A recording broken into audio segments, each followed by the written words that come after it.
what are your activities these days, Shahbaz? You won't believe it if I told you. Spider-Man 2 I've got on PS5. I'm playing that these days. I was just playing that. Okay, I was just playing that before coming here. Okay. And I just got to the part where he gets the Venom suit. And it's crazy. So I've all my abilities are upgraded, fully upgraded. My suit is fully upgraded. Okay. I've got every uniform in the game. Okay. I don't know if you played with the Wolverine uniform, Miles Morales. I haven't yet. So you'll get it at, I think, 38 or something. I'm just trying to collect all the skill points and everything so that I can... That's the most important. So do all the side quests. You see? Yeah. This is what I've been up to. No, but you know, like I have my normal work day at office. I have this, which I think is fun. Yeah. You know, this part of my life is fun. Exactly. I've got my kids, and then I have to take time out for Spider-Man 2. Yeah. So it's not as easy as... So Shahbaz, you have a book coming up as well, right? Yeah. It's out. It's going to be 1 year. Okay. It's going to be 1 year. Tell me, what should we expect from that? Because obviously everyone knows your story and like you've talked about it on various platforms. What is something that we might expect that we've never heard before?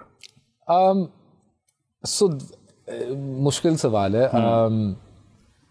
So none of the interviews and talks that I've done have anything to do particularly with the book. Yeah.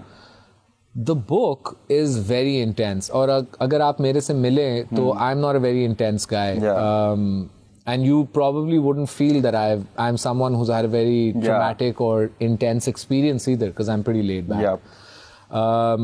And so the book comes from a very difficult part of my life, one that I'm unaffected by, one that I sometimes can't even believe happened to me because I'm in such a good place in life. Yeah.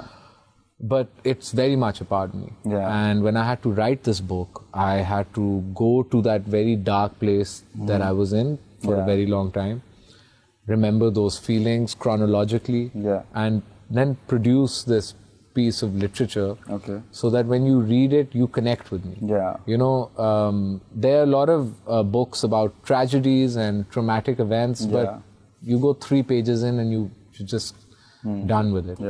Meri kitab, so far I feel, anyone who's read it has enjoyed it as literature. And I've got, by the way, this will sound crazy, a lot of first-time readers. People who've never read a book before. I really want to know, in your case, I'm sure you went through PTSD and like mental health issues and depression. How do you dealt with it? How do you get out of it? Seeing you like this, it's just like a inspiration really. So I'll tell you 3 things. The first thing is, if for any reason you need professional help, get it. Of course. Don't look at some superhuman, not that I'm superhuman, but don't look at someone who's gotten through something that 99.9% of people can't get through as the standard. I'm not the standard. So the first thing that you have to do is always get professional help to deal with something traumatic or tragic in your life. The second thing is faith. Not just in yourself, but in Allah as well. And मैं लोगों को ये बहुत बताता हूँ कि पैदा तो हम सब पाकिस्तान में हैं और हम सब मुसलमान हैं, लेकिन जब मैं अपने आप को कह सकता था ना कि मैं that I felt कि मैं मुसलमान हूँ, was जब मुझे अल्लाह का डर पहली बार realize हुआ था. सही. That's when I realized I'm a Muslim and I also had a moral compass. Because I feared something greater than myself.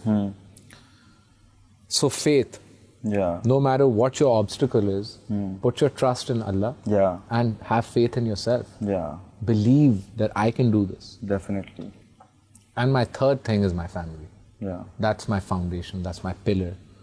My mother, my brother, my sister, my wife, my kids. I often wonder if I would be the person that I am today, agar ye log meri zindagi ka hissa na. Did you had to go through some maybe surgeries or something to do become normal? Lucky. No, I got lucky. My back is very badly cut and bruised. And is it still? Yeah. They used to cut it with knives and put salt on it, and then they used to remove flesh from pieces. So wo scars to kabhi nahi jate. When I came back, a few of my friends were like, you know, maybe you should get wo plastic surgery type hoti hai. It's like वो scar removal होती है. But I love my scars. Yeah. You know, मैंने बड़े लोगों को देखा है वो इंजेक्शन लगा देते हैं, अपने मुंह बदल देते हैं. But ये सारी जो आपकी लाइंस होती हैं ना, ये आपके जख्म, ये this is your experience of life. Exactly. And ये कहानी बताती है. और ये एक personality आपकी, you know, who you are, what you are. Yeah. And so जैसे ये लाइंस आजकल तो बहुत कम लोग एम्ब्रेस करते हैं, जो करते हैं उनका एक फर्क कैरेक्टर होता है. उस तरह जख्म भी एक चीज होती है जो आपको एम्ब्रेस करना होता है. You know, you can think of it as a wound or you can think of it as an opening for light. I don't know. Yeah. मेरे जख्मों ने, they've never held me back. Do you sing as well? I don't think many people know this, but like you sing, right? I do, but I'm very embarrassed. I used to have, you know, everybody knows Muru, and most people know me through my podcast with Muru. Yeah. As a matter of fact, what you were saying, कि ये तो he looks like an old guy. Yeah. In the first interview that I saw. But the Muru podcast will probably जो मेरी असलियत है, pretty much revealed me for my true nature. But he's one of my best friends. He's my childhood friend. So when we were really young, Muru was the most talented guy in our generation. There was Salman Toor and there was Muru. One turned out to be a globally recognized artist, and Muru is what he is, which is, I think, one of the most talented guys in Pakistan. Easily. Yeah, definitely. Easily. Totally agree. And even what he shows you is not even 10% of what he is. Yeah. You know, he's a producer, director, camera. He's so many things that you can't put a pin on it. Yeah. So me and Muru had a band. I used to sing. He used to play the guitar. We did it our whole lives. We did it in school. We did it in college. Okay. I went towards businesses. Yeah. He never did. He was true to himself. So जब मैं kidnap हुआ, you have to be true to yourself if you want to survive. Yeah. Because the only image you see in a mirror is yourself. There's no third person. No one can help you. No one can guide you. Yeah. And उस वक्त I used to, मुझे rap music का बड़ा शौक है, and I like I'm a big Jeff Buckley fan. Okay. So I like classical music. When you know, I can tell the difference. Yeah.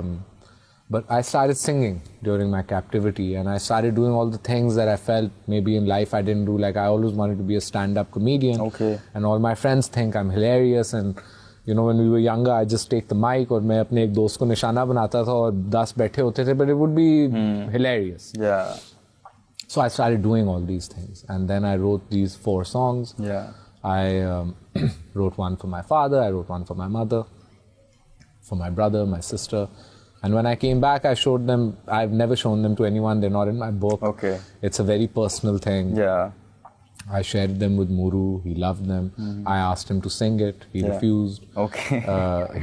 He refused because he said, "You're going to sing them." Okay. And then you refused. He's making me do it. Okay.